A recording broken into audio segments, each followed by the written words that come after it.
Nós vamos ler o versículo 1, obrigado, irmão, ao versículo 5. Depois nós vamos para o capítulo 2 e vamos juntos passear nesse livro. Essa mensagem ela está inserida em 9 capítulos desse livro. Não se preocupe, antes do jantar eu libero vocês, prometo. Versículo 1 do capítulo 1 do livro de Ester diz assim: Isto aconteceu nos dias de Assuero, o Assuero que reinou sobre 127 províncias, desde a Índia até a Etiópia. Naqueles dias, quando o Assuero reinava na cidade de Susã, no 3º ano do seu reinado, ele deu um banquete a todos os seus oficiais e servidores, o exército da Pérsia e da Média, bem como os nobres e os governadores das províncias estavam presentes. Então Assuero mostrou as riquezas da glória do seu reino e o esplendor da sua excelente grandeza durante muitos dias, durante 180 dias. Pula para o versículo 7. A bebida era servida em taças de ouro, de vários tipos, e havia muito vinho real, graças à generosidade do rei. Bebiam sem restrições, como estavam prescrito, pois o rei havia ordenado a todos os oficiais da sua casa que fizessem segundo a vontade de cada um. Aí também, no versículo 9, a rainha Vasti deu um banquete às mulheres do palácio do rei Assuero.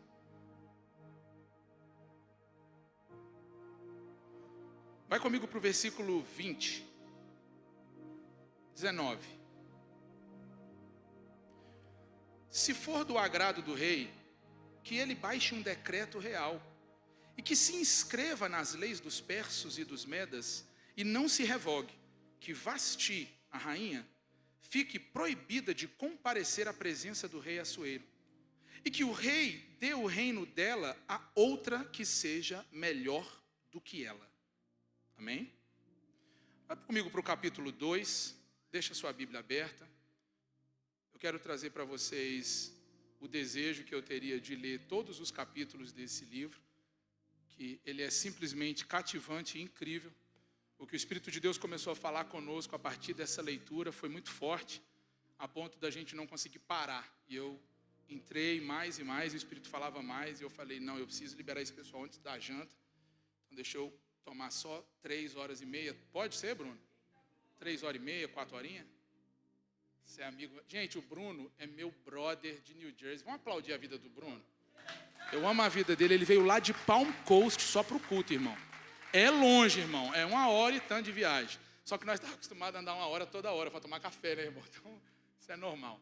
Deus abençoe a vida desse casal lindo, com seus filhos, sua família maravilhosa. Irmãos, nós estamos aqui cerca de 100 anos depois do início do exílio da Babilônia. O exílio da Babilônia foi aonde o povo israelense foi levado cativo durante muitos e muitos anos. E no seu exílio, eles foram todos espalhados em várias províncias. Você leu junto comigo no capítulo 1 que o rei Assuero, no seu mandato, ele era rei de 127 dessas muitas outras províncias. Ele pertencia mais ao lado persa e ele reinava sobre todo esse povoado. Dos 127, existiam vários povos, vários povoados, existiam vários imigrantes. E o império agora, ele é um império persa, governado por esse homem chamado Assuero. Os judeus, eles estavam espalhados por essas 127 províncias da Pérsia, você viu em Ester capítulo 1. Eles também haviam sido levados ao exílio pela Babilônia anos antes. Parte já havia retornado até para Jerusalém. Quando você lê em Esdras e Neemias, você vai ver que parte desse povo já tinha retornado para Jerusalém, mas grande parte do povo de Deus ficou espalhado. Muitos ficaram nas províncias, vivendo sobre um domínio estrangeiro. Eu não sei se você está se identificando com esse povo que está em outra terra, em outro debaixo, né? Não sei. Às vezes é só eu, né? Não sei. Talvez vocês é tudo Americans, I don't know. Eles não eram mais escravos. Lembrem disso. Eles já saíram do exílio da Babilônia. Eles já não estavam mais escravizados por Nabucodonosor e nem pelas ordens da Babilônia. Só que eles também não estavam livres. O que não os fazia livres, sendo que eles já não estavam mais escravizados pela Babilônia? Fala para a pessoa que está do seu lado. Existe escravidão física? Não, você não falou, irmão. Eu sei que a pastora pediu para você repetir um mundaréu de trem aqui, agora na minha vez você não vai repetir. Não. A Lagoinha você repete pelo menos 75 vezes em 15 minutos. Então fala para a pessoa do seu lado assim, ó, existem 2 tipos de cativeiro. O físico e o mental. Então vamos lá. Eles não estavam livres na sua identidade. Por mais que tinham sido trazidos da Babilônia, da escravidão da Babilônia, estavam espalhados nas províncias, eles permaneciam escravos na sua mentalidade, na sua forma de pensar, na sua forma de se ver, na sua forma de se sentir. E o que acontece aqui nessa história? É que eles não estavam vivendo, por causa disso, a plenitude da promessa. Eles viviam o tempo todo como uma minoria tolerante, ou como imigrantes. Tem alguém compartilhando aí esse sentimento? Eles se sentiam como minoria, como não pertencentes, como não acessos, como não nativos. Eles eram imigrantes espalhados em várias províncias, debaixo de novos governos, debaixo de uma nova economia, tendo que trabalhar e fazer a vida. Mesmo que eles estavam livres da escravidão da Babilônia, eles se encontravam espalhados debaixo de governos estrangeiros e muitos ainda viviam como escravos, mesmo sendo livres. Irmãos, a primeira realidade que eu trago dentro dessa introdução é que a mudança de geografia, ela não garante a nossa liberdade. A mudança de geografia que tanto se fala, não garante a transformação. A mudança de geografia, ela faz parte de uma mudança mental, de uma mudança, de uma metanoia, que hoje muito bem se explica, muito bem se fala. A primeira vez que se fala sobre metanoia é na Bíblia, tá? Então, qualquer outro tipo de treinamento que venha te falar sobre metanoia, lembra que foi extraído da palavra de Deus. Paulo vai dizer assim, ó, deixa eu explicar a metanoia. Vocês vão ser renovados, mudados e transformados pela renovação da vossa... Paulo entendeu que todo o contexto de aprisionamento do povo de Israel estava ligado à sua mentalidade. Porque a geografia mudou em vários cenários. A geografia do povo de Israel aqui mudou, mas a mentalidade não mudou. A geografia do povo de Israel do Egito foi para o deserto e não mudou. Então eu começo a entender que Deus, ele começa a mover muitas vezes as circunstâncias, até que nós entendamos que a mudança de geografia, por mais que ela não garante a liberdade, é um dos passos que nos leva a uma mudança de mentalidade. O que nos torna livres é essa mudança de mentalidade, a mudança de mente escrava para a mente de livre, de liberto, de escravos do diabo para livres em Cristo. A Bíblia vai dizer que quando nós estávamos no pecado, nós éramos escravizados pela nossa carne e pelo nosso pecado. Agora que nós estamos em Cristo, nova criatura somos, as coisas velhas se passaram, eis que tudo se fez. Eles viviam integrados culturalmente, economicamente ativos, politicamente submetidos, espiritualmente dispersos, e é nesse cenário que nós encontramos uma menina chamada Esther. Uma das realidades que nós encontramos aqui dentro dessa introdução, enquanto eu buscava clareza sobre aquilo que o Espírito Santo quer transmitir a cada um de nós nessa manhã, é que o orgulho do pecado e a bebedeira é o que revela os débios no meio da nossa geografia. Agora eles inseridos dentro da... Esther inserida dentro de uma nova geografia, de um novo local, de um novo ambiente, novas pessoas, novas mentalidades, novos ensinos, ela encontra na história, ela dita a história, que a história é ditada, que o rei faz um banquete por 180 dias para afirmar o seu poder, a sua estabilidade política, as suas conquistas, e num ato exibicionista, ele manda chamar a sua rainha atual, chamada Vasti, para se exibir a sua beleza diante de todos os líderes que estavam completamente embebedecidos. A Bíblia diz que nesses 180 dias, a bebida era liberada de forma que eles bebessem o tanto que quisessem. Foi uma ordem que Assuero vai dar. Olha aqui, na minha festa, no meu party, é liberado o drinking. Solta a bebida, solta a cachaça nesse povo. Deixa eles beber com vontade. E não interrompe não, se eles quiserem mais, dá mais. Só que o resultado desse cenário é catastrófico para a história de Assuero, para o seu reinado, fica marcado uma marca, uma mancha, e além disso vem a destruição do reinado de Vasti. Vasti perde a coroa como rainha por causa de bebedeira. E eu prometo que eu não vou nem avançar daqui, vou ficar só aqui, para aqui. Eu acho que tá bom, não tá? Não? Então vamos a um tiquinho. Num ato exibicionista, ele manda chamar a Vasti para exibir a sua beleza diante de todos os líderes bêbados. Aí ela recusa, e aí a recusa é interpretada como uma ameaça à autoridade masculina imperial. Veja que a disfunção do reino, ela é apresentada nessa festa, total. Ele faz uma festa, bota a galera bêbada, ela faz uma festa, bota as meninas bêbadas também, fica todo mundo encachaçado, embebedecido, todo mundo descontrolado, ninguém mais tinha controle de nada. Ele fala assim, agora além de eu mostrar o meu reino, a minha riqueza, a minha força, o meu poder, deixa eu mostrar a minha mulher. Para vocês verem que gata que é a minha rainha. Aí ela fala, não vou não. Acho que foi ali que começou aquele meme, eu vou nada. Aí ela não vai. Só que olha só para você ver a seriedade do negócio. Quando ela toma essa atitude, os conselheiros de Assuero vão falar para ele assim, se você não fizer nada, todas as outras mulheres das províncias vão passar a desrespeitar os seus maridos. Elas não vão honrar eles mais. Porque se o rei não faz nada com uma mulher que não obedece, que não ouve, que não se submete, uma rainha, quanto mais nós. E aí eles começam a aconselhar, como nós lemos, e o resultado aqui é exatamente aqui está aqui no versículo, não anotei, esquece, está assim, conselheiros pressionaram. Se a rainha desobedece, todas as outras mulheres desobedecerão. O resultado de Vasti é que ela agora, ela é removida como rainha, ela é impedida de nunca mais sequer chegar na presença do rei Assuero. Eu poderia esticar isso aqui muito, irmão.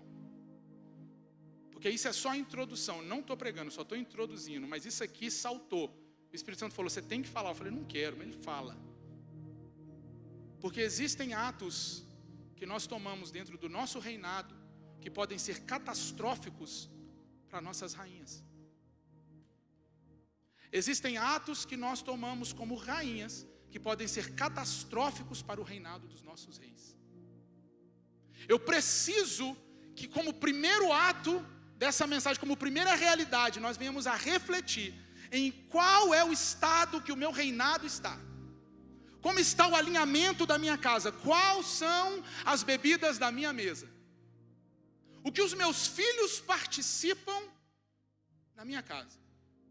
Quando com 8, 7, 9 anos, parece inofensivo, mas a história vai ditar que lá na frente, aos 16, 17, 18, eles passam a fazer práticas que aprenderam na mesa dos irmãos.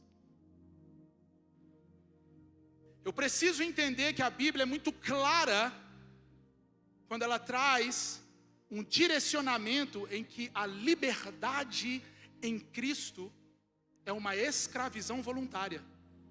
Eu tenho uma mensagem que eu titulei ela alguns anos atrás, em alguma oportunidade eu ministro ela, que eu falo sobre o escravo de orelhas furadas. 50 anos cumpria-se o Pentecoste, ali havia uma libertação das dívidas e da escravidão. Se você devesse para alguém no Pentecoste, aquela dívida ela era perdoada. Mas antes da dívida ser perdoada, você estava escravizado pelo Senhor no qual você tinha uma dívida. Então eu criava uma dívida, eu pagava a minha dívida com a minha escravidão. Muitas vezes eu era escravo, a minha casa, a minha esposa e meus filhos se tornavam escravos daquele Senhor até o Pentecoste chegar e Ele poderia me libertar depois de 50 anos, ou no Pentecoste. Acontecia que alguns daqueles escravos encontravam um benefício muito grande nos seus senhores. Eles eram senhores bons, eram senhores amáveis, senhores que cuidavam. E aí eles decidiam por si próprio, por vontade própria, permanecerem escravos daquele homem, mesmo depois de serem perdoadas as suas dívidas. E aí entra a história do escravo de orelha furada. O ritual era que eles furavam a orelha dele, colocavam sobre ele um brinco, e ele agora era considerado um escravo voluntário. Deixa eu clarear para você. Você estava aprisionado nas mãos de Satanás. O Senhor Jesus Cristo desceu na terra. Ele abriu todo o inferno, pegou a chave da morte, deu um bicudo na cara do Satanás, subiu e falou assim, aqui ó, a chave da morte está comigo, todo o teu pecado está aqui em mim, eu prego ele na cruz, agora você tem a liberdade de sair da escravidão do diabo e vir ser um voluntário na minha presença. Com essa liberdade que Cristo nos dá, é que nós precisamos viver. Entendendo que eu em Cristo sou livre, em Cristo eu sou liberto, em Cristo eu não somente sou salvo, mas eu tenho a garantia que Ele declarou sobre mim de uma vida abundante. Só que aqui começa um novo cenário. Eu falo com vocês hoje sobre a virada da conquista. Não, pode dar glória de verdade.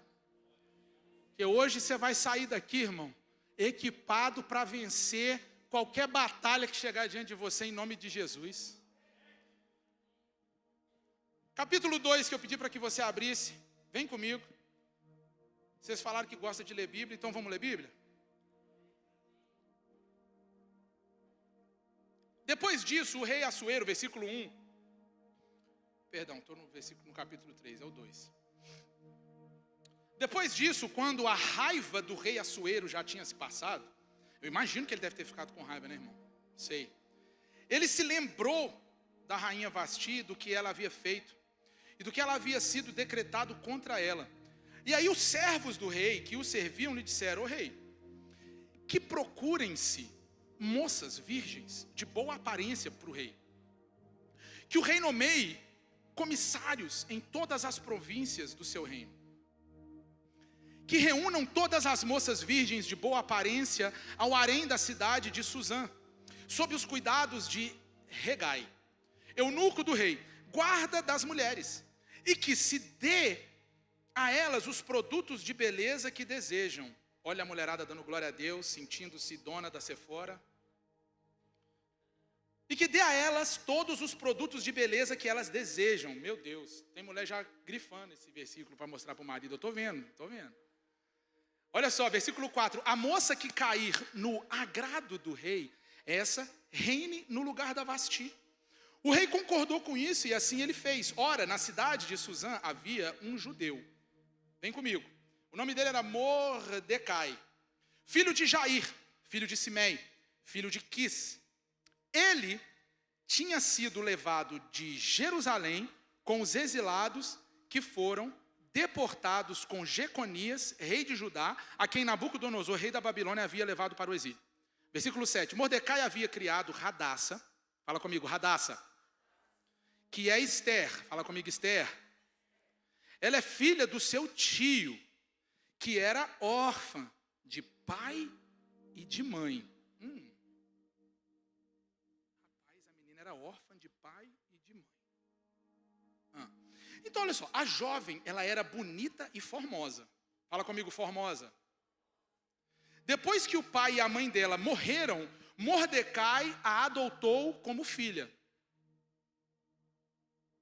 Quando a ordem e o decreto do rei foram divulgados, muitas moças foram levadas para a cidade de Suzã, sob os cuidados de Hegai. Levaram também Esther ao palácio real e as entregaram aos cuidados de Hegai. guarda das mulheres. Versículo 9, a moça lhe pareceu formosa, fala comigo, formosa, e ela alcançou favor diante dele. Pois isso, Hegai se apressou em dar-lhe os produtos de beleza e a alimentação especial. Também lhe deu 7 moças escolhidas do palácio real e as transferiu com essas moças para os melhores aposentos do harém. Esther não havia declarado o seu nome nem a sua parentela, pois Mordecai lhe havia ordenado que não dissesse nada a respeito disso. Vamos comigo para o versículo 15.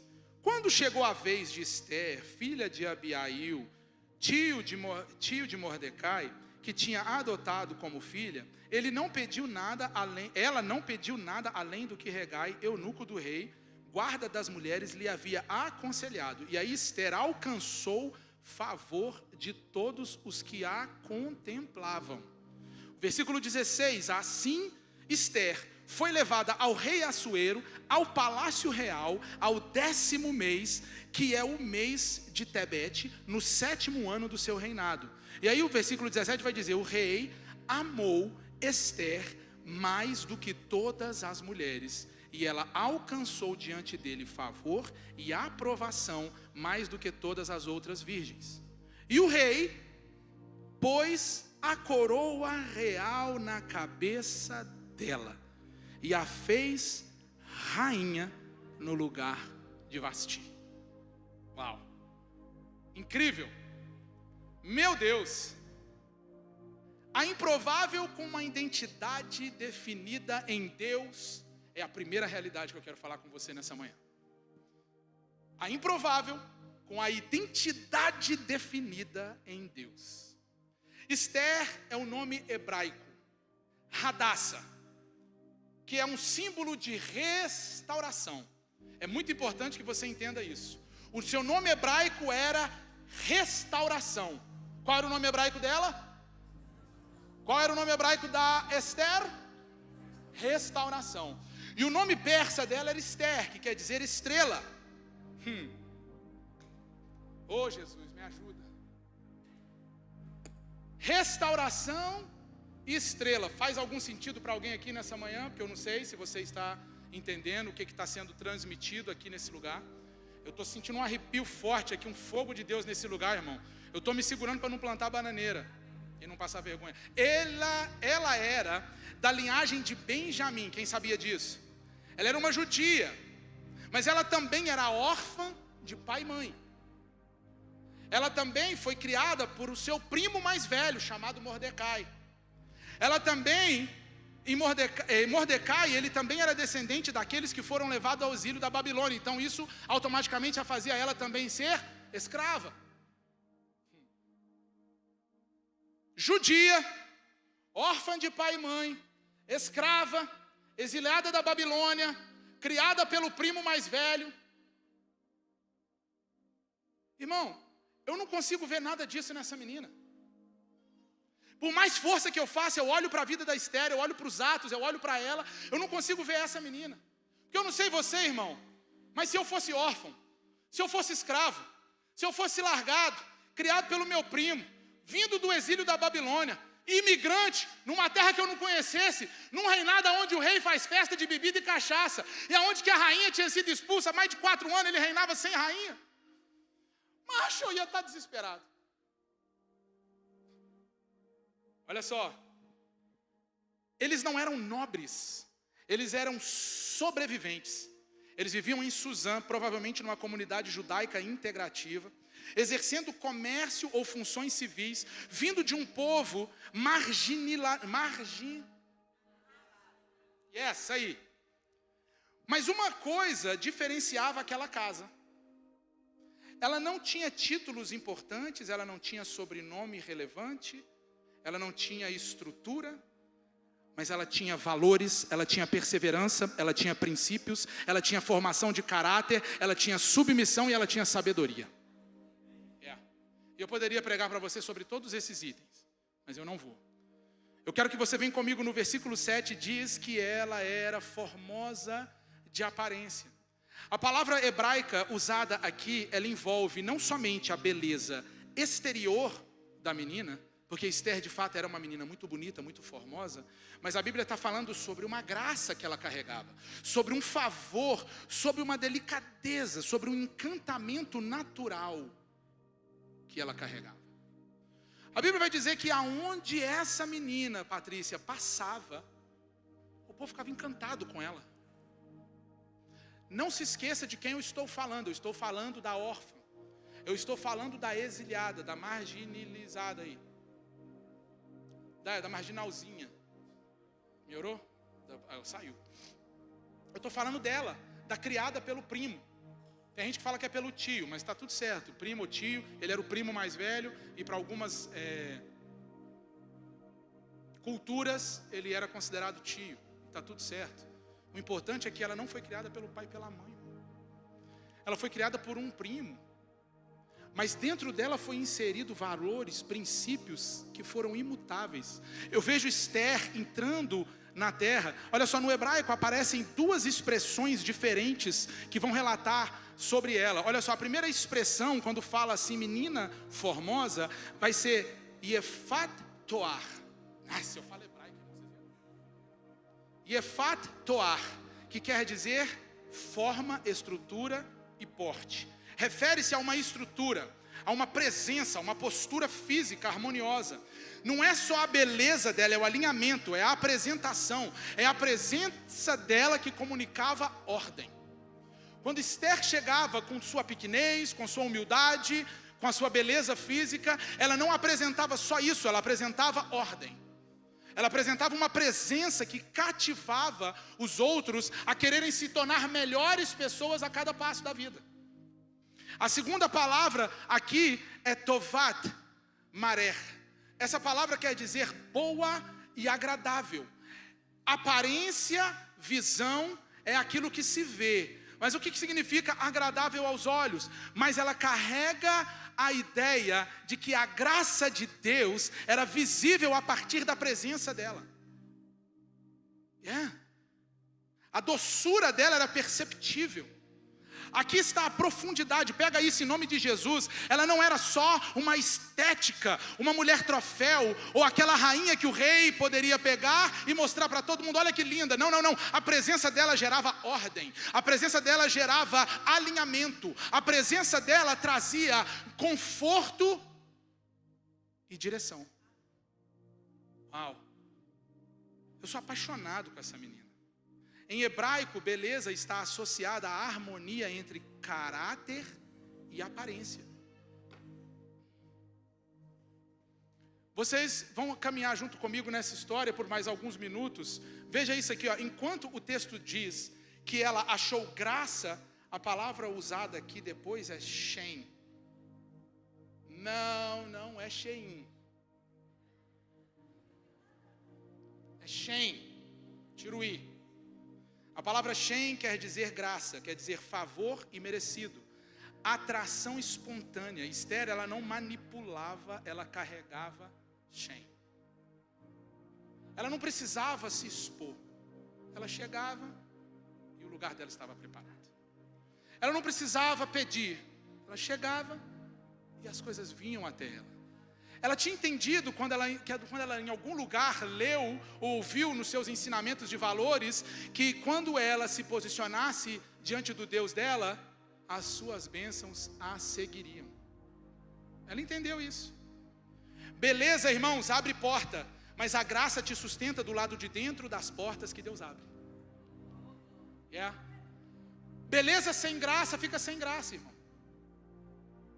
A beleza dela abria portas. E quando ela chegava, a graça fazia com que ela permanecesse onde ela estava. Eu estou pregando para você nessa manhã, em nome de Jesus, vai recebendo isso aí. Estou profetizando sobre a sua vida. Você carrega algo dentro de você que só você ainda não entendeu.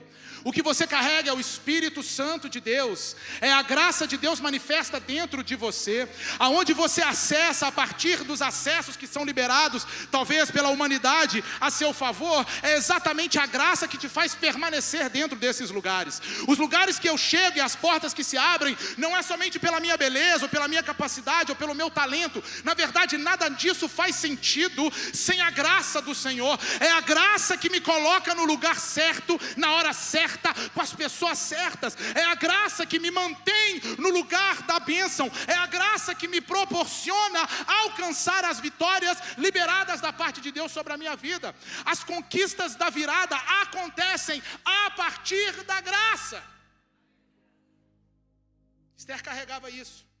Não era só estética, era a presença, era a postura, era o espírito manso, era a sabedoria racional. Irmãos, eu tenho vários adjetivos para essa menina, pega isso comigo. A virada, ela começa quando nossa identidade definida supera as circunstâncias desfavoráveis.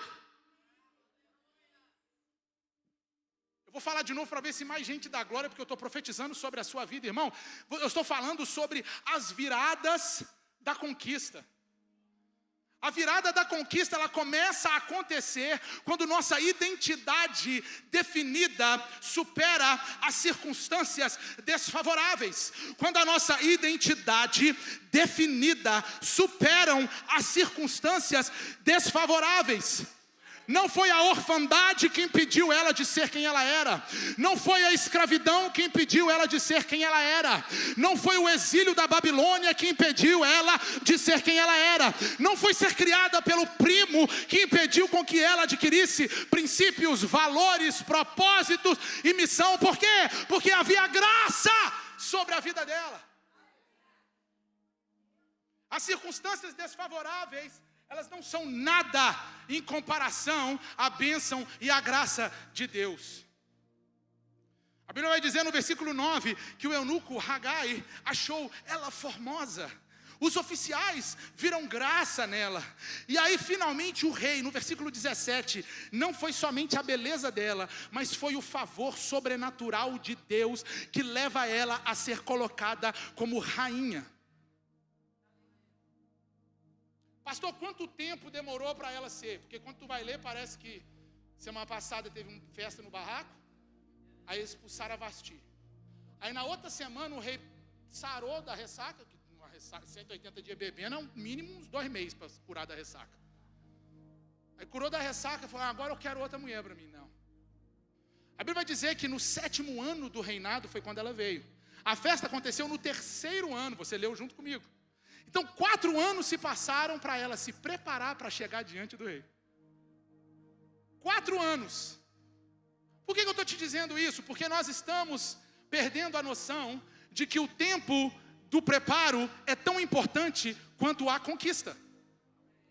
A virada não acontece da noite para o dia. A virada não acontece de hoje para amanhã.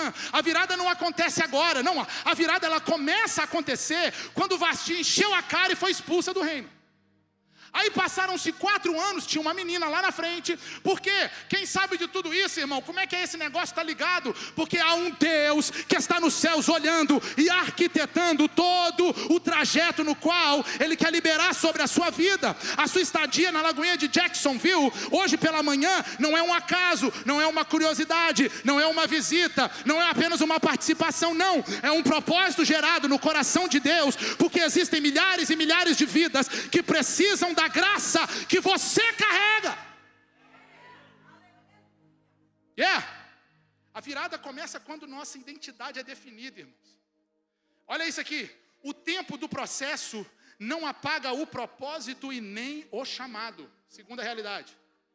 Se você estiver anotando, essa é a segunda. O tempo do processo não apaga o propósito e nem o chamado. Não foram os 4 anos que anularam aquilo que Deus tinha projetado na vida dela? 4 anos era um preparo para ela e um preparo para o rei. O cara está virado, Alan. O cara estava cheio de crença, irmão. A mulher avacalhou com ele. A mulher chutou o pau da barraca. Ele não queria saber de outra rainha, não.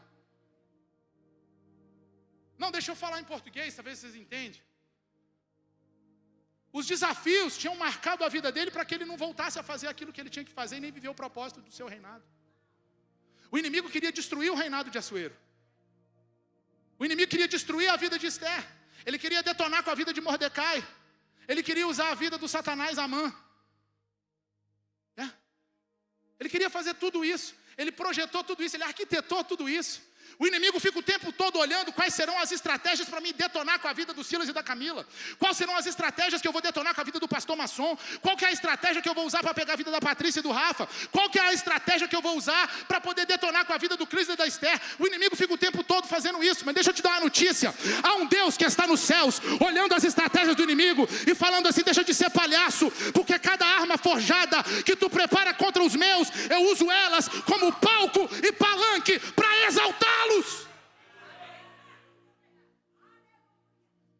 Enquanto o inimigo olhava, falava assim: eu vou arrebentar, eu vou detonar, eu vou parar, eu vou fazer. Deus estava olhando e falando assim: deixa eu preparar 4 anos, vou preparar essa menina, vou ensinar ela a cultura dos persas, vou ensinar ela a língua dos persas, vou ensinar ela para que ela possa estar preparada, para quando ela chegar diante do rei, a graça que eu coloco sobre ela, a unção que eu coloquei sobre ela, a beleza que eu dei a ela, quando ela entrar nas portas do palácio, ela compreender de que eu sou o Deus da graça que está dentro dela, e absolutamente nenhum plano do inimigo irá ser próspero, e sim serão frustrados, porque a partir daquele momento, quando ela entrar na hora certa, na casa do rei certo, com as pessoas certas, ela será ungida rainha.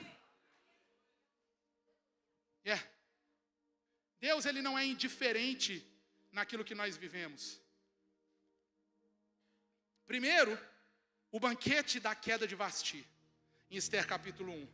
Ela perde o trono fica vazio por aproximadamente 4 anos, o trono fica vago, irmãos.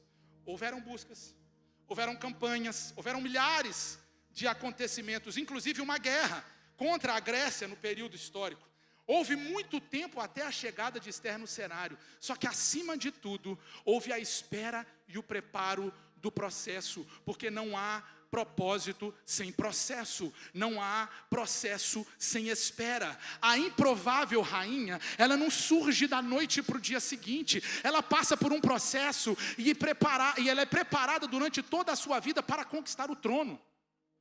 Você está conseguindo entender a magnitude daquilo que ela conquista em apenas um dia? E não aconteceu em um dia, foram anos e anos e anos e anos e anos até que ela chegasse naquele lugar. Foram tempos e tempos e tempos de preparo.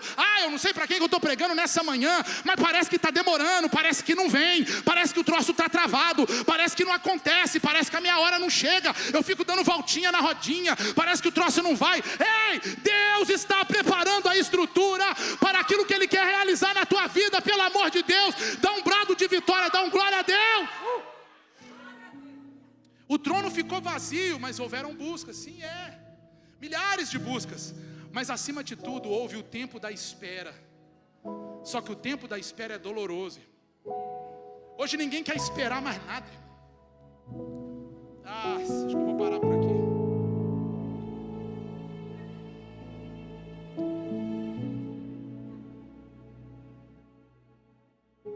Foi o tempo do preparo que forjou a menina judia, a rainha da Pérsia. Foi o tempo do preparo que forjou a menina judia, a rainha da Pérsia. A menina judia não estava pronta para ser rainha. A menina judia, por mais bonita que ela era, por mais que ela carregava graça dentro dela, por mais que ela estava num tempo onde posicionamento ela não estava preparada para reinar.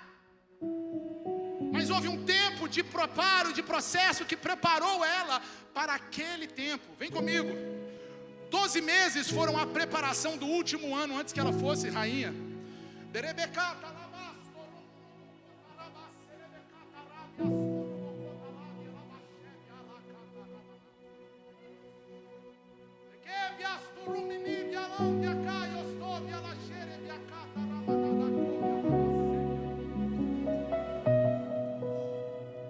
12 meses de preparação, pega isso aqui, 6 meses com óleo de mirra, 6 meses com perfumes e unções. Ei, no caminho do processo tem mirra, tem unção.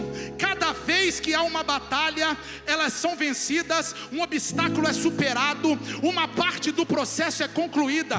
Você não passa por esse processo sem entender que há sobre você mirra. O que quer dizer mirra? Mirra é um óleo cheiroso, é o óleo que fala da adoração, é o óleo que fala do sacrifício, é o óleo que fala daquele que busca.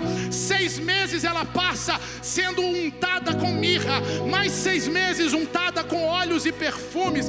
Por quê? Porque ela estava se preparando para assumir a posição que Deus tinha determinado para que ela vivesse. É necessário unção para viver como rainha, é necessário óleo para viver como rei, é preciso de unção, porque sem unção é apenas performance.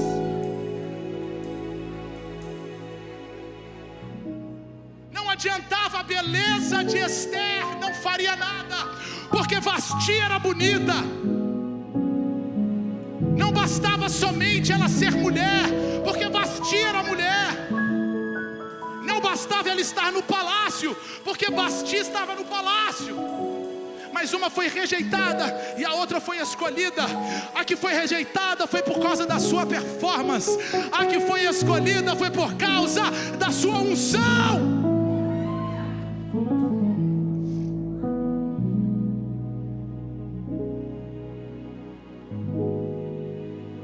Nada que nós passamos é em vão. O desafio está no significado que nós damos para as nossas lutas. Ou elas nos destroem, ou elas nos constroem.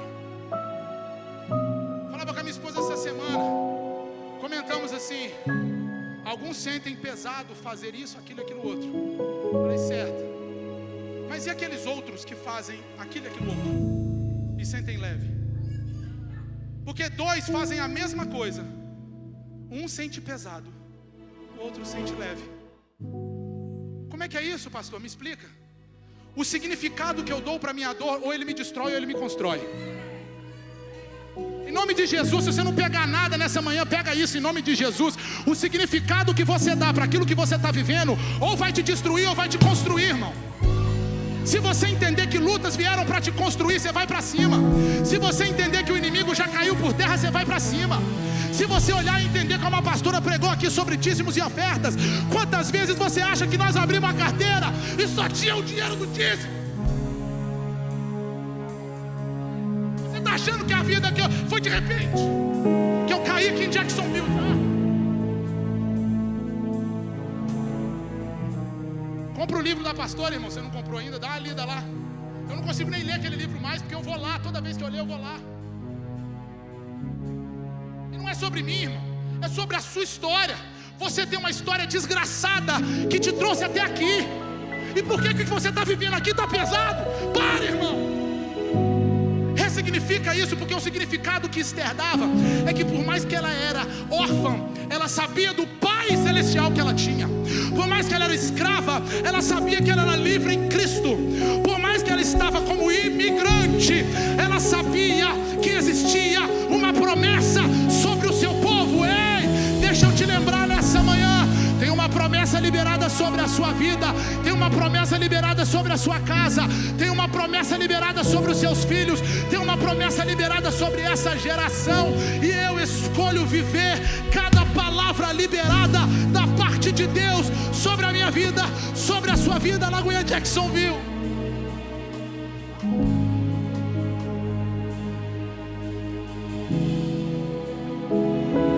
Esther agora ela é coroada.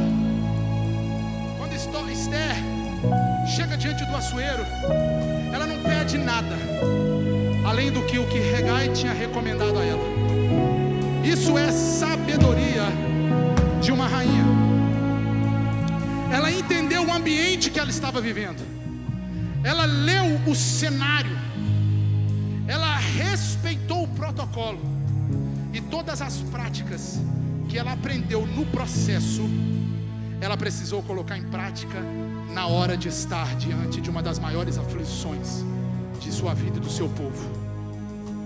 Ela é agora coroada rainha e os seus princípios e valores não mudam. Por ela estar no trono, ela também mantém a sua identidade de judia oculta por orientação de Mordecai. Ela não fala que ela era judia. Ela não apresenta, não dá carteirada de quem ela era. Ela não fala assim, eu sou judia, eu sou exiliado. Não, o Mordecai fala assim, ó, fica caladinha. Fala só o que tem que ser falado. Fala só o necessário. E ela permanece calada. Sabe por que ela fica calada, irmãos? Porque a obediência é respeitar o tempo das coisas. E isso é uma virtude de realeza. Quando nós aprendemos a ser obedientes, nós começamos a agir como reis e rainhas. Quando nós aprendemos a obediência da palavra, quando se sabe esperar o tempo, é porque nós aprendemos que a pressa não é uma virtude de Deus, é um atraso do homem. Deus nunca se atrasa, por isso Deus nunca está com pressa. Eu não estou com pressa de chegar onde Deus mandou. Ele falou que eu vou chegar lá e eu vou, irmão. O problema é que nós estamos todo mundo com pressa, querendo chegar lá onde que Deus falou que nós vamos chegar amanhã, hoje. Terceira realidade, eu estou caminhando para o fim. Registros celestes e honras de livramento. Esther capítulo 2, o 21 ao 23, vai contar o seguinte: naqueles dias, quando Mordecai estava sentado junto à porta do rei, 2 eunucos do rei, que se chamavam Bigtan e Teres, está aí nome de criança, quem estiver grávido, e eram do corpo da guarda, ficaram indignados e planejaram matar o rei Assuero. Só que isso chegou ao conhecimento de Mordecai, que o revelou a quem? A rainha Esther. E aí Esther disse para o rei, em nome de Mordecai. Aí o rei foi lá e investigou o caso, e era um fato. E os 2 conspiradores foram pendurados numa forca. E isso foi escrito no livro das crônicas diante do rei. Legal. Quem está comigo mais 15 minutos? Pouca gente, hein? Quem está comigo mais 10 minutos? O resto das pessoas, então deu 25. Ó, depois de coroada, surge uma nova conspiração. Olha só. 2 oficiais do palácio começaram a planejar assassinar o rei. Aí Amã nem sequer existia na história do reinado ainda. Pega isso. A primeira afronta contra o rei Assuero ficou registrada nas crônicas dos reis. Quem foram os responsáveis de livrar a cara do rei Assuero da morte? Mordecai, o primo mais velho, e a Esther, a rainha. Eles descobriram, porque ele ficava sentado lá no pátio do rei. Ele ouviu a mucumuzada aprontando que ia matar o rei. Ele contou para a rainha, falou assim: minha filha, ó, minha filha, vai lá e fala para o rei que eles estão querendo matar ele. Aí a Esther foi lá e falou para o rei ouviu. Olha só, quem descobre foi Mordecai, quem comunica foi a Esther, e quem salva o rei são os 2 juntos. Sabe por quê? Eles não denunciam por interesse, eles não fazem por uma campanha política, eles não pediram nenhuma recompensa. A única coisa que aconteceu foi registrado o fato nas crônicas. Não houve momento de glória, não houve momento de exaltação, não houve momento de praça, e não foi levado na frente, não teve certificado. Não que eu tenha nada contra isso, pelo contrário, mas não teve. Mas peraí, será que isso não geraria um desespero na menina? Pô, rainha, Mordecai, o servo lá da portaria, o cabra trabalhava com força. Aí uma trama contra o presidente, os caras vão lá e descobre, desfaz a trama e não tem nenhum real. Irmãos, quando nós temos a nossa identidade definida, nada do que nós fazemos é por promoção. Nada do que eu faço é visando a promoção. Eu sempre digo, cuidado com a motivação na qual você está servindo, porque é melhor você servir ao próximo, amando ao próximo, sem esperar recompensa, para que você possa receber a recompensa, do que você cair lá no livro de Salmos, quando você recebe aplauso, essa é a sua recompensa. A genuinidade deles aqui foi revelada, eles foram fiéis. O fato foi registrado nas crônicas reais.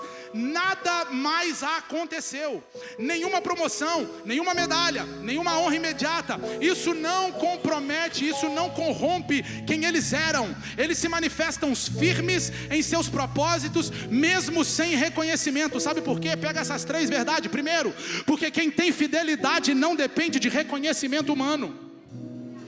Mordecai e Esther eram fiéis a Deus. Eles aprenderam no exílio da Babilônia e nas lutas da vida a ser fiel. Mas pastor, tem gente que não é fiel. Eu não me corrompo por causa da infidelidade de Vasti. Eu não me corrompo por causa da bebedice do rei. Eu permaneço fiel àquele que me escolheu.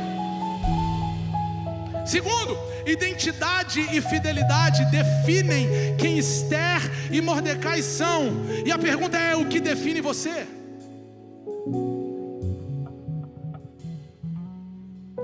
Quando ouvia-se murmurinhos de falar de Mordecai e Esther, eles estavam falando de quem? Fiéis e verdadeiros.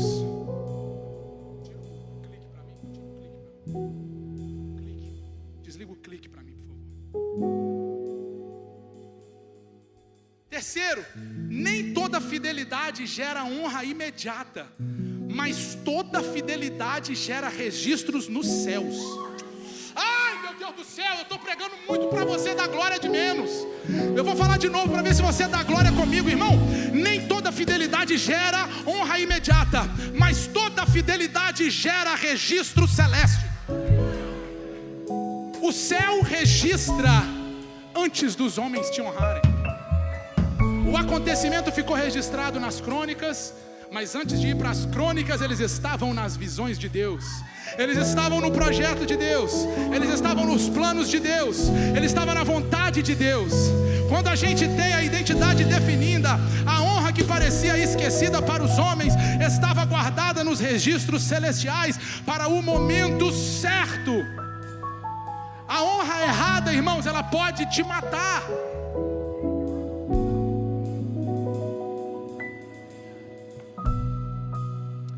Se Mordecai ele tivesse sido exaltado naquela mesma conspiração, talvez ele viraria alvo imediato de assassinato. Ele não estaria preparado para superar aquela exaltação. Ele não estaria na estação certa, porque a honra prematura pode interromper o teu propósito. Irmãos, é muito forte o que eu estou te revelando nessa manhã em nome de Jesus. Existem honras que precisam ser guardadas para as horas certas.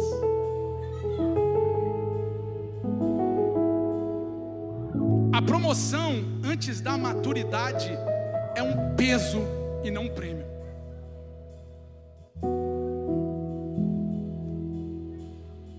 Para lugares que Deus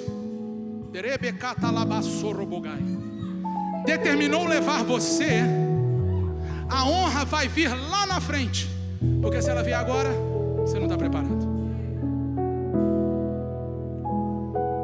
Quarta realidade, a ameaça final. Você gostou da palavra final, né? É isso mesmo, é a última. A ameaça final que provoca a virada. Vem comigo, capítulo 3.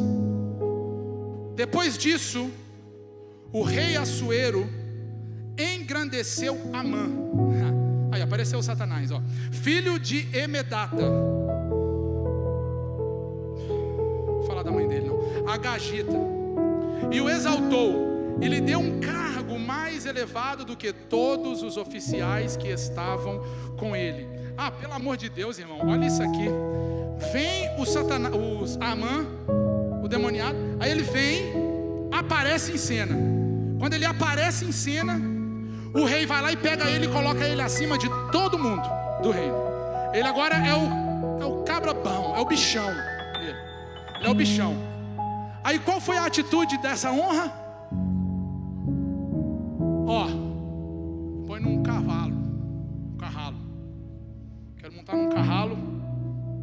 Sabe o que você devia fazer? Põe a capa real em mim e deixa eu andar pela cidade para todo mundo se curvar e saber que eu fui honrado. A honra prematura pode te matar. Quando nós não estamos preparados para viver a honra no momento certo, ela pode te destruir. Por isso que existem processos que não podem ser pulados. Quem pula processo não vive propósito. Ai, meu Deus. Amã é promovido, aí ele exige honra pública, mostrando quem ele é. Mordecai não se curva diante desse cara por causa da sua fidelidade a Deus. Toda vez que Amã passava, todo mundo se curvava. O que Mordecai fazia?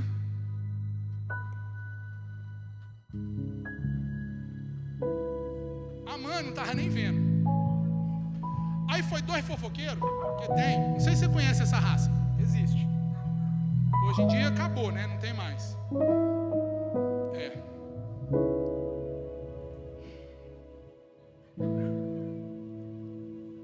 Nem falam da gente, irmão. Nós nem vive isso. Que isso, tá doido? Nós é lagoinha, né? Nós nem tem acusação. Pelo amor de Deus. Irmão. Aí 2 cabras. Eu acho que eles trabalhavam pro Fuxico Gospel. Eles chegam lá, porque aqui lá eu chamo de Satanás Gospel, né? Quem segue um site que chama Fuxico Gospel, para mim é quem gosta de maledicência. Se eu acompanho Fuxico, que é porque você colocar gospel, você pode colocar prostituta gospel, bebedeira gospel, porque colocou gospel agora tá top, né? Irmão, por que eu vou ficar seguindo notícia que fala mal do meu povo? Por que eu vou ficar ouvindo o que nego está falando mal do meu irmão? Ah, mas tem que revelar.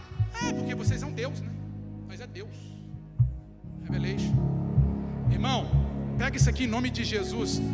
A posição de Mordecai não mudava por causa da avareza de Amã. Amã passava e ele ficava na dele. Quando foram lá os 2 Fuxico Gospel falar para ele que ele estava não se curvando diante de Amã, Amã falou assim: como é? Tem um caboclo que não se curva quando você passa. Toda vez que você passa ele não se dobra. Aí Amã foi lá, olhou e falou: é um crente. Sabe o que eu vou fazer? Eu não vou contra ele não. Meu Deus. Eu não vou nem mexer com ele.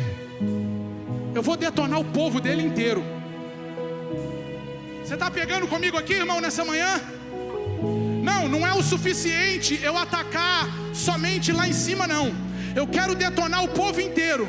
Só que quando nós temos a revelação da palavra, quando nós temos a revelação das comoção do inimigo, das armas do inimigo que se levantam contra nós, mas eu tenho a convicção da fidelidade a Deus, eu não me preocupo com os ataques externos, porque eu tenho um foco naquilo que Deus falou a meu respeito.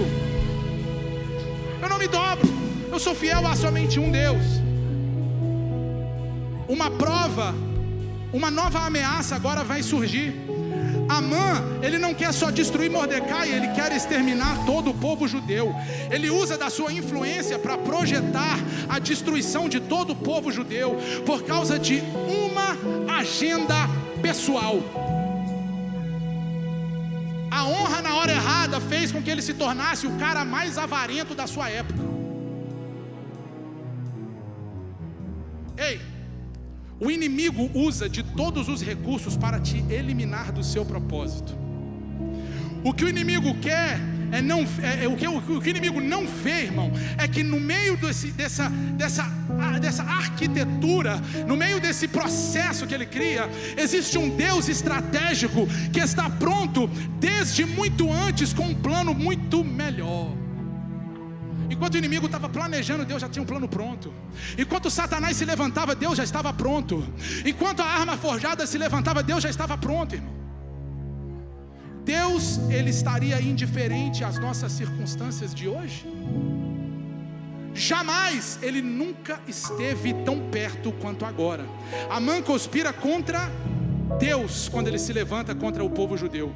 O rei, ele assina o decreto de morte.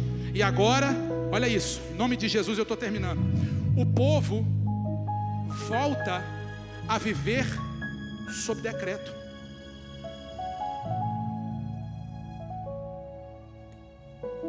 O que Amã fez foi criar uma máquina em que numa assinatura foi liberado um decreto contra todo o povo de Israel. Ei, você está pegando comigo a história? Eu falei com você que o negócio era profundo. No capítulo 4 de Esther, ela já era rainha, ela estava protegida no palácio, só que o decreto que foi dado alcançaria ela até no palácio. Ela era judia, por mais que a sua identidade não tinha sido anunciada, ela era. E agora você sabe da história. Esse decreto, ele vai contra o povo judeu. Ele começa a organizar, a maquinar e tudo mais. As cartas são enviadas e chega até Mardoqueu. Mardoqueu, ele não deixa barato, rasga suas vestes, põe saco de pano, vai para a porta do reino e começa a gritar, berrar e chorar, porque quando nós estamos no meio da batalha, a única coisa que resta é nós levantarmos as nossas vozes e clamar ao Deus Todo-Poderoso, que já deixou bem claro em toda a história, que o clamor de um povo justo muda decreto, o clamor de um povo justo muda ordens de Amã, o clamor de um povo muda a história.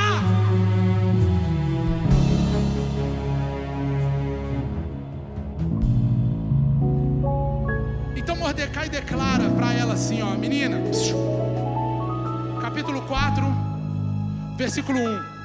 Quando Mordecai soube de tudo o que havia passado, ele rasga suas roupas, ele se cobre de pano de saco de cinza, e aí ele saiu pela cidade clamando em alta voz, soltando gritos de amargura. Versículo 4. Então as servas de Esther e os eunucos viram e contaram a ela o que se passava. Aí a rainha ficou muito aflita, mandou roupas para Mordecai, para ele poder tirar a vestimenta de pano, de saco, e se vestir, mas ele não aceitou. Versículo 7, Mordecai então, pega comigo isso aqui em nome de Jesus que eu estou encerrando. Mordecai contou tudo o que havia acontecido com ele. Disse também a quantia, cerca de prata, que Amã tinha prometido pagar aos tesouros do rei pelo aniquilamento dos judeus.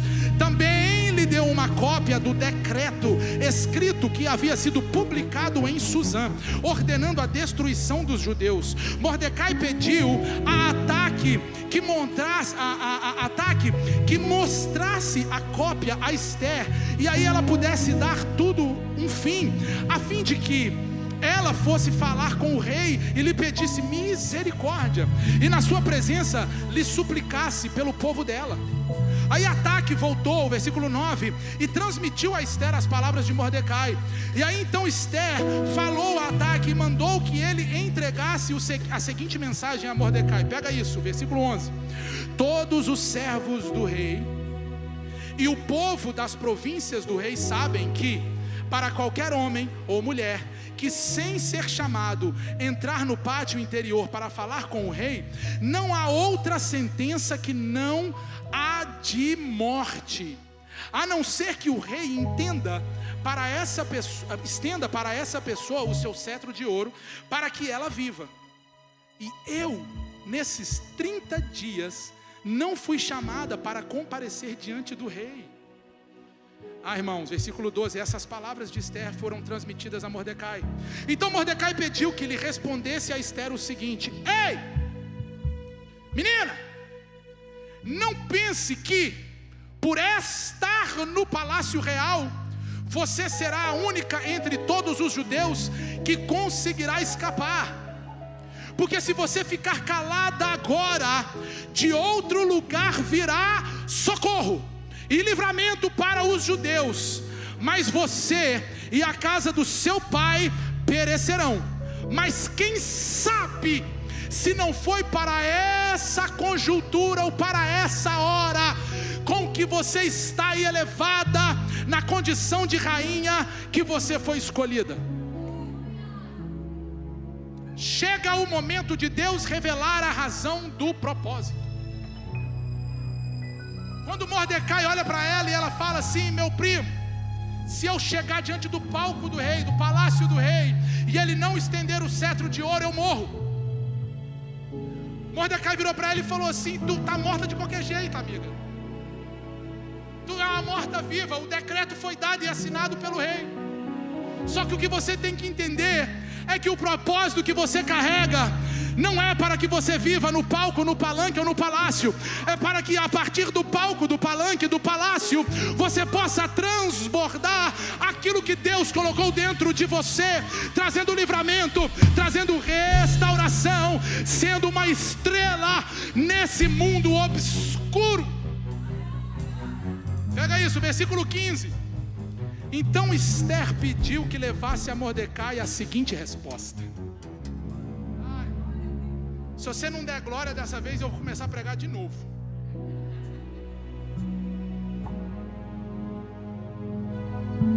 Vá e reúna todos os judeus que estiverem em Suzã e jejuem por mim. Não comam nem bebam nada durante 3 dias, nem de noite nem de dia. Eu e as minhas servas também vamos jejuar. E aí depois desses 3 dias, eu vou falar com o rei, ainda que seja contra a lei. E se eu tiver que morrer, eu morrerei. Sabe por quê, irmão? Porque quando você entende o propósito, você entende que o propósito é maior do que a vida. Você entende que o chamado é maior do que a vida. Ei, deixa eu te dizer uma coisa. Ela escolhe o propósito e declara: se eu morrer, eu morrerei. Essa não é a frase de derrota, é uma declaração de quem tem entendimento do propósito. O propósito te posiciona espiritualmente. Antes de entrar na presença do rei, ela entrou na presença de Deus. Antes de entrar na afronta, ela entrou no joelho. Antes de entrar na batalha, ela entrou na presença do rei e do Senhor dos exércitos. Fica de pé no seu lugar, que eu quero encerrar profetizando sobre a sua vida, que existe algo de decreto sobre a sua casa, sobre a sua família, sobre os seus filhos, sobre essa geração. Ei!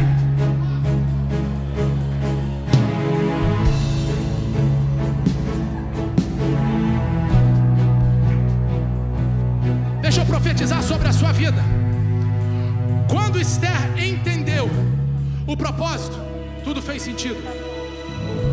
O exílio fez sentido, a escravidão fez sentido, a orfandade não mais, porque agora ela sai de órfã para mãe de um povo liberto. Ela sai de coitada para rainha reconhecida em toda a Pérsia. Ei, deixa eu falar para você nessa manhã, em nome de Jesus. Em nome de Jesus, em nome de Jesus, entenda o chamado que Deus liberou sobre a sua vida. Entenda o chamado sobre a sua casa. Não menospreze a palavra que Deus liberou sobre você. Ela não vai cair por terra, ela não vai ser eliminada, ela não vai ser destruída. Amã não tem poder contra os decretos de Deus. Você sabe do final, quando ela se reúne com todo mundo, quando ela se reúne com a galera, e ela fala assim: ei, deixa eu te explicar um negócio, vamos jantar. Se eu tivesse na série da mesa, essa seria a 4ª série da mesa. Vou fazer um jantar em volta da mesa. Chama Amã, chama o meu rei, chama Mordecai, chama a galera. Quando está todo mundo reunido, o rei pergunta: ei, como é que é essa história? Ô rei, deixa eu te contar um negócio. Tem um inimigo que se levantou. Ele decidiu detonar com a nossa vida, acabar com o teu reinado mais uma vez, colocar outra mancha no teu reinado, falar para todo mundo que a tua rainha, ela é contra você. E detalhe, ele quer matar todo mundo, inclusive eu. Irmão, eu acho que o Assuero, irmão, não sei não, se eu fosse ele, eu ia lá atrás, eu lembrar da Vasti, que eu ia ficar brabo. Acho que ele lembrou do escândalo lá da Vasti. Ele levantou, ele ficou tão irado. A Bíblia diz que ele ficou tão irado, tão irado, tão irado, que ele saiu de dentro de casa. Porque o homem sabe, quando fica irado, ele abre a janela. Não, amor, tá tudo bem. Ele sai correndo, vai para o pátio. A Bíblia diz que o coitadinho do Satanás, o inimigo, ei, sabe como é que o inimigo ficou quando ele viu aonde que ele tinha se metido? Ele ficou louco, irmão.